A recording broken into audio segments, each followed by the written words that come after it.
This clip is sponsored by American Mobile.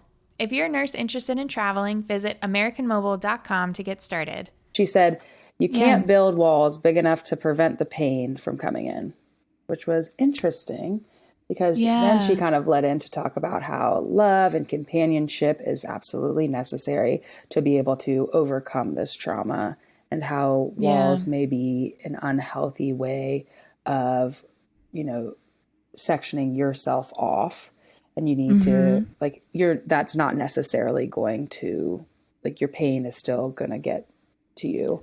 So you need to be Yeah. able to build those coping mechanisms, build your community, build love, build companionship. And that's really what helps you to overcome that trauma.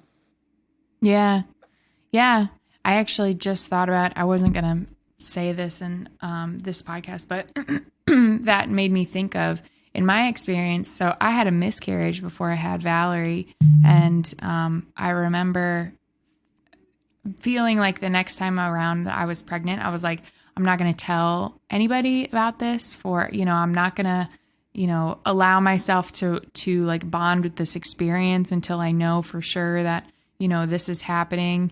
And I think I either talked to my therapist or I don't remember like how I came to this realization, but essentially it was that piece where like, if I lose this baby, it's not going to hurt any less if I didn't bond with it. Like I'm still going to feel that pain. Like that's definitely like you're not going to prevent the hurt from coming in, even if you build these big walls. So like, I strengthened my coping mechanisms and like ended up, I appreciated the support I had when I had my miscarriage.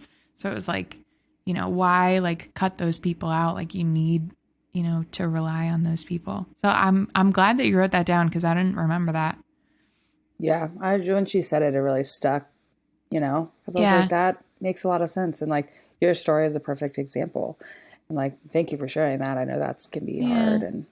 But I'm glad that you feel like you had a good, support system and that you were able to kind of deal with that pain instead of setting that wall up.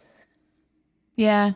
Well, it's just a matter of like, talking to people. Like I feel like we just need to be introspective on like what is harming us and like what, walls we're actually putting up, being aware of those things. She had also asked us that question, like what walls do we think that we have up in our practice?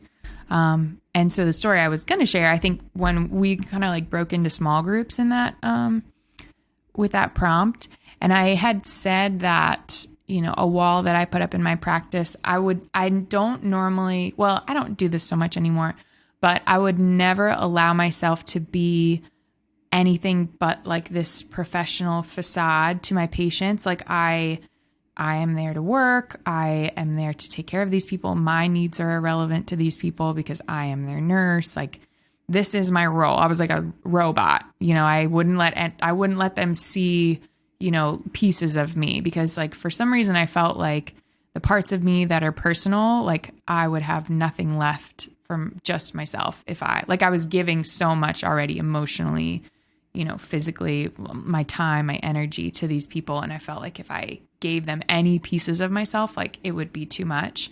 And like my patients don't deserve to take everything from me. Like, and it was an unhealthy. So I was just like, just very cut off from my patients. And then over years, I think I've watched other nurses talk about their lives here and there and their kids. And I've kind of just allowed myself to like let little parts of my personal life like leak into conversations. And it's so much better because like they see you as a human, like they see you as not just somebody at the other end of the call bell, like I can have conversations about like real things and it helps build connection and it's what we need in healthcare.